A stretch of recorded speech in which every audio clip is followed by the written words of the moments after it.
Hi, can you guys hear me?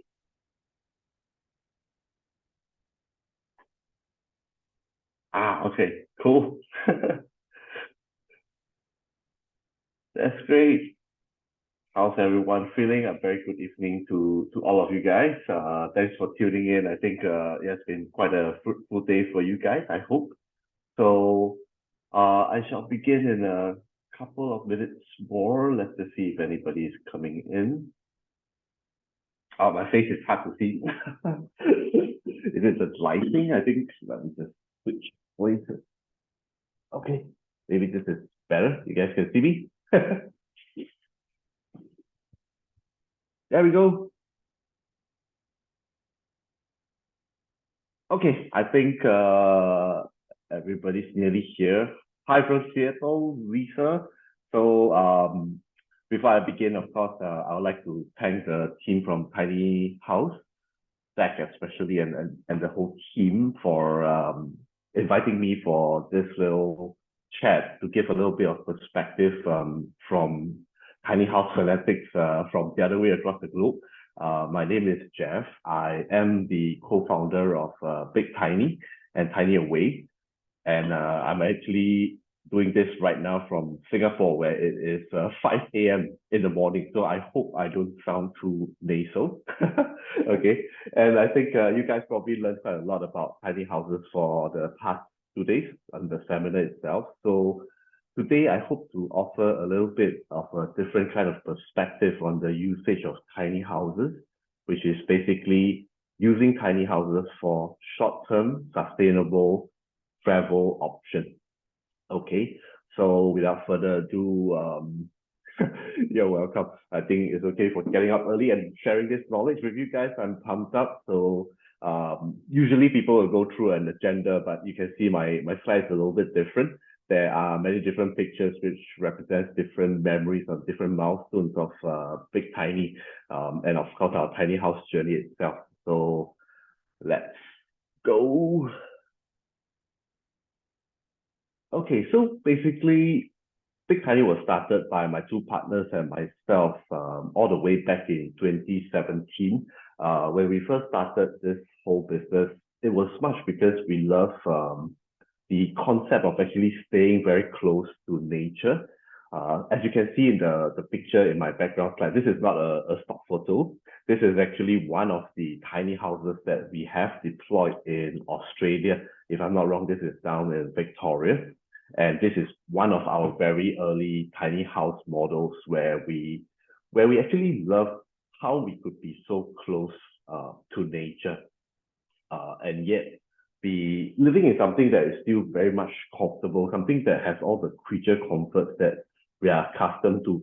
So the first trend that we saw is that basically city dwellers like perhaps yourself or very largely myself, we are very much catered to our digital lifestyle, our smart devices.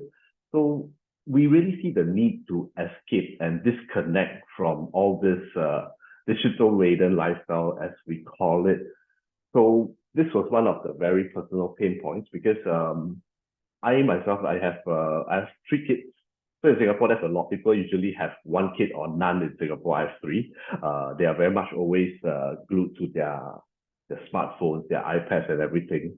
So we sort of fell in love with this lifestyle whereby we are able to go over to a place like, for example, Australia, where there's a vast plot of land amidst very nice scenery with a tiny house itself. So it sort of helps us reconnect and ground ourselves to nature again, where people can start exploring nature without being glued to the screens, and of course having basically, I think, the freedom to explore and rediscover nature. Okay. Question from Lisa. I think, did we build this or buy it? So Big Tiny is really interesting, whereby we design and build these tiny houses ourselves. Yep. Okay, the second phenomena of what we saw basically in Australia itself was about how rural landowners, they are owning a very, very large plots of land, but they are at most, I would say, utilizing 20 to 30% of it. And most of the time, of course, for rural landowners, they are either farming the land, for example, cultivating some crops, or they are rearing livestock. So the opportunity gap that we saw back then was that these people are basically living at the mercy of Mother Nature in a certain sense, whereby if there's prolonged periods of drought or a prolonged period of flood, it affects their livelihood. So we wanted to do something to help rural landowners as well. Okay, and of course, in the final point, of course, we all need to live, right? So we need to make money as well. So there are also this group of investors who are looking for holiday homes with decent financial returns. Okay, so combining all of these three pain points, we actually discovered another use for tiny houses, which is in the eco-green travel or sustainable travel kind of industry. So what we did was, or rather what we like to call it is, we started the next big thing. So this is just a little picture. I think some of you guys might recognize, I think Zach was one of the speakers and John was one of the speakers as well during this tiny house global conference. So this was a picture of us together with them, as well as famous YouTuber Bryce Langston from Living Big in a Tiny House, where all of them actually very gracefully flew into Australia. I think it was Sydney, where we held a tiny house festival. Oh, thank you. You guys did love the picture. Yeah, Bryce Langston. So we held a 2-day festival. It was our very first large-scale festival in Australia, or even from Singapore's perspective for that matter, where we actually went in. We did something sneaky whereby we were actually the organizers, but we organized this under the Australian Tiny House Association. And we also invited other tiny house builders because for us, I think what we really wanted to do is to propagate the tiny house movement itself. So we wanted to educate and share with the Australian audience the entire range of tiny houses available. We wanted to educate them. We wanted basically industry experts. I mean, like probably like what tiny house is doing. The tiny house team is doing and inviting experts from all around to share the knowledge. So that is what we aim to do. So happy to share during this festival itself, we saw about close to 9,000 people walk through our showgrounds, and we had a total of, if I'm not wrong, 16 different tiny houses on display for the Australian audience. Yeah, so we started Big Tiny. So Big Tiny itself, it has a few different entities or a few different arms, I would say. So Big Tiny is the holding arm itself. And of course, under Big Tiny, just now, one of you guys was asking whether we buy the houses or we build them themselves. So we do have a entity called Build Tiny, which is our building and design arm. And that is basically our arm that deals with all the production, for example. And we also have a hospitality arm, which is Tiny Away. So Tiny Away will be the brand that faces our consumers, and that is the brand where up to today, since we started in 2017, we are having, I think, close to 300 tiny houses deployed throughout the world. So we have majority of them, of course, in Australia, almost all the states with the exception of Northern Territories for now. We are having tiny houses in New Zealand, the North and South Island. We have also recently expanded into Italy, into France, into Spain, Sweden, and closer to home, I would say Taiwan, Malaysia, and Singapore. So in Singapore, we recently launched a cluster of 5 tiny houses on the lovely island. So if you guys have time to ever visit Singapore, do drop me a note. Let me give you guys some awesome discounts so you can actually experience the stay. Okay, so going back to the slide itself, yeah, this is just a little bit of what we do, whereby we build prefabricated modular tiny houses. So like this one that you see, this is the minimalist model. You can see that it looks like a house, but if you look closely, it is actually built up of different prefabricated panels, and these are actually designed by my team, and it has won us an innovation patent.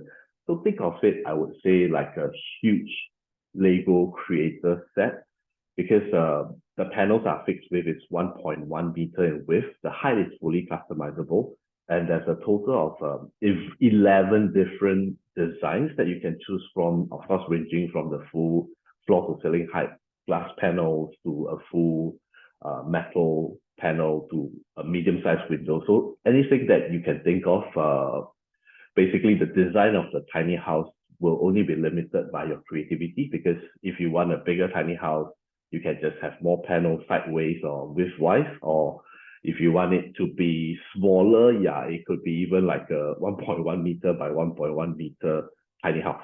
Okay, so we built this tiny houses. A tiny house this size, I can see your chat.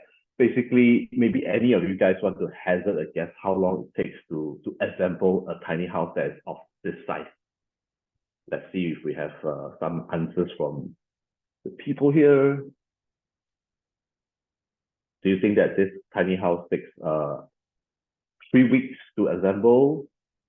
3 months? Okay, I see 3 months. 8 months, 8 hours, 2 weeks, 1 day, 3 weeks. Okay, so in view of the time, since I don't have much time, I shall review the answer. So a house that is this size, once my guys pull the prefab panels out of the containers, they would take, I would say, under 3 hours to assemble a house like that. Of course, not including the furnishings inside, but this is something that we are very proud of, because one of the main objectives of our Build Tiny entity is for it to basically, for anyone to be able to build it out with 2 other friends. So 3 people in total, under 3 hours, with just power tools. So we envision it like an IKEA furniture, where you could do it up with a couple of your good friends over wine, over a beer or something like that. And ultimately, at the end of 3 hours, you would have a very nice house for you to chill out in. Yeah. So of course, the second thing we do, for example, in Tiny Away, we have a land sourcing team, or BD team, that sits in all the different countries that we are in. So their sole purpose is actually to curate or find out places such as the one you are seeing right now. This is our property in New South Wales, Saddle Camp. The tiny house that you see here is our Whispers model, so it has a loft.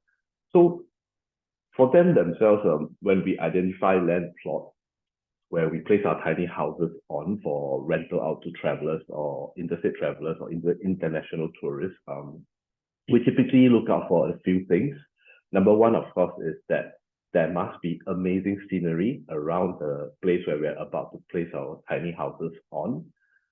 Number two, there should be activities on site or around the area, like take this Saddle Camp property itself.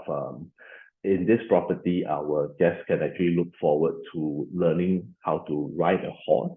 Or there's actually amazing winery and a brewery next door as well. So the amenities either on site or around the area for our guests to participate in is another factor that we look at. And then, of course, in this very interesting model of ours, remember earlier I mentioned that we saw that basically rural landowners are not optimizing the usage of their land. So for us, we partner up with these landowners on a profit share basis, meaning that the houses are actually provided, the tiny houses are provided by my company. They do not have to fork out a single cent.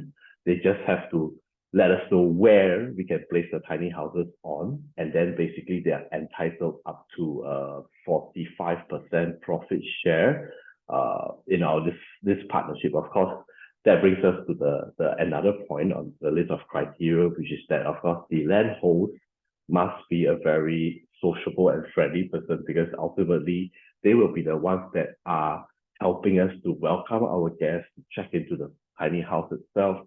and also introduce the things that they can do in the property. So we need to check this out, check all these different boxes before we agree to partner. Oh, thanks for that. Yeah. So basically, I think the whole purpose of sharing this model is I think the majority of bulk of you will probably fall into either of the three, like you're either a city dweller, you're either a landowner, or yeah, maybe an investor. So I hope that through this little half an hour session, you guys can learn a little bit about the great potential of tiny houses in general. Okay, so moving on. So of course, the last part after, of course, designing, building the tiny house and placing it in scenic places, close to nature. The last part is about renting them out to city dwellers. So this part, I think that's a very interesting personal story that I would like to share here. I don't know about you guys, but in Singapore, basically we are all, I would say, very much city dwellers. We are very afraid of the heat and everything. So when we first started this business, and whenever you tell a Singaporean, for example, about reconnecting with nature, the first few thoughts that would come to our mind would be about how, oh, I won't be having a good night's rest, the heat will be unbearable, I'll be stung by mosquitoes, I won't be having a good meal. So this whole business model is also sort of our way to encourage city dwellers to take that baby step towards reconnecting with nature. Because for us, our tiny houses are all placed amongst or in the middle of nature. So every time you open the door, you are just literally a step away from nature. And what we provide, and to give that little nudge to city dwellers, is that we give them the promise that, you know, at any point in time, should you feel overwhelmed by nature, should you feel that, oh, just the weather is a tad too hot, you always have the comfort of our tiny house to step back into. So maybe if it's too hot, you could step back in, you could grab a beer from the fridge that's inside the tiny house, you could switch on the Bluetooth speaker and listen to some music and chill a little bit more before you step back out.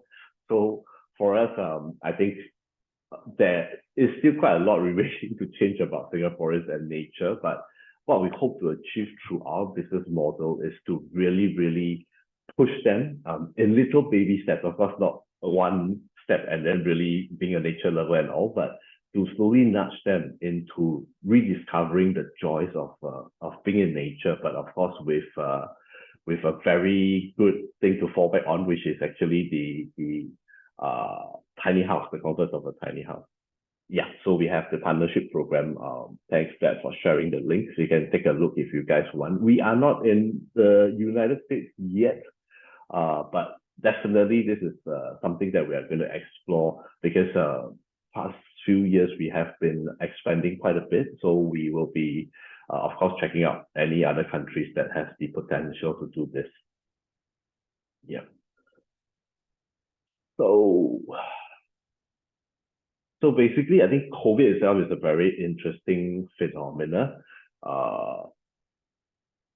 It actually, I would say, okay, just now you saw the picture, we were holding the seminar in Sydney. So basically, it exploded, COVID exploded out of control. After that, we were lucky to be back in Singapore.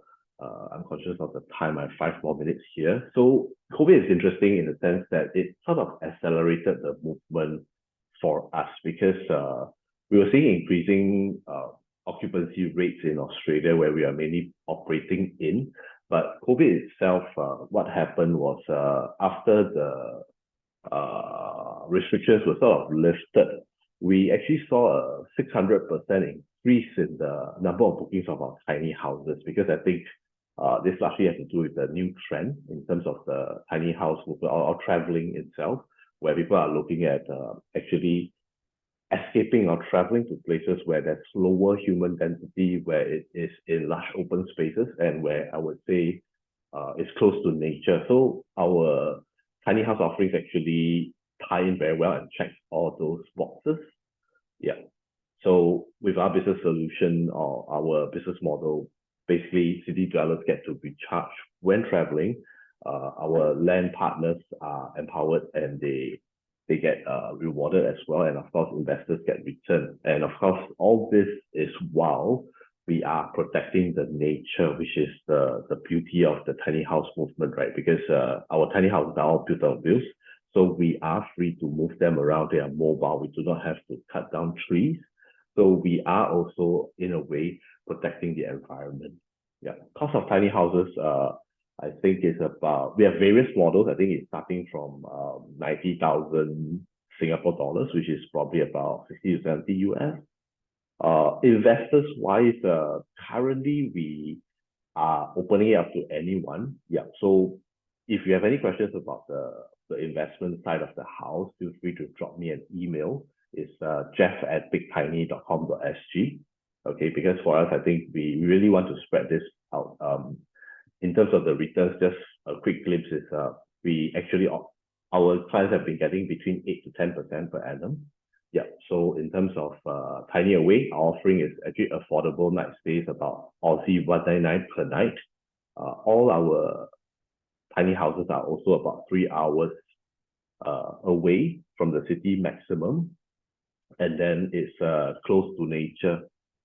I think you guys want my email. Yeah, so here you go. And then of course the thing is close to nature.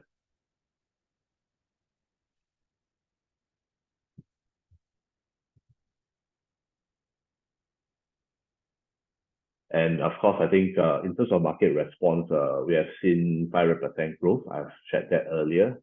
We are almost always fully booked out during the weekends, and reviews. Out of all the reviews that we've gotten, we are still able to maintain 4.8, so a Superhost rating since 2018. Okay. And thus far, in Australia, we are in 6 states, more in New Zealand and France, with more than 300 land hosts hosting our tiny houses, and 400 tiny houses across the world. Yeah, I think, yeah, this is a bit on the investment side. But before I end, I would like to let you guys see what a stay in our tiny house is like before we end off. Yep. So there we go.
Yep. So that is one of our tiny houses in New Zealand. So that featured is the Reyes model.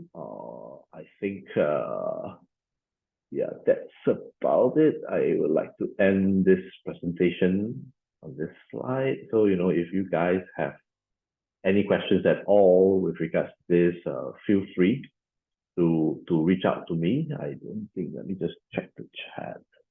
Okay, how do your tiny houses get water and electricity? So two models. We have a off-grid model and we have a on-grid model. So of course, in the off-grid model, we actually tap on the power, the water supply, and the sewage system of the main house of our land partners itself.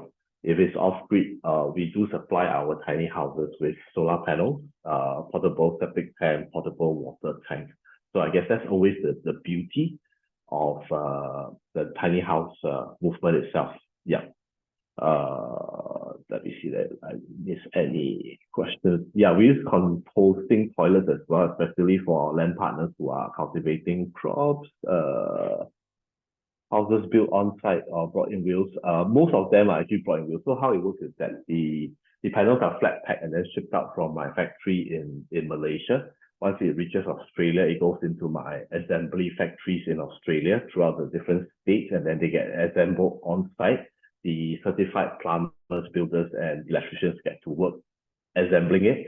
And then, of course, after that, we tow it there. But of course, beauty of it again in our model is that you can choose to build it on site as well. You can unbox it yourself with your friends and then build it up.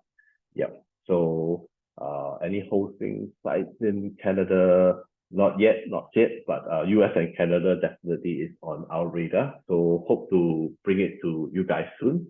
Okay, I think yeah, that's all. Thank you so much, guys. It's a pleasure sharing with you guys the knowledge that I have, limited knowledge that I have. If you guys have any questions further on, you can reach out to me. And again, thanks to the Tiny House team. Okay, I shall end my talk here.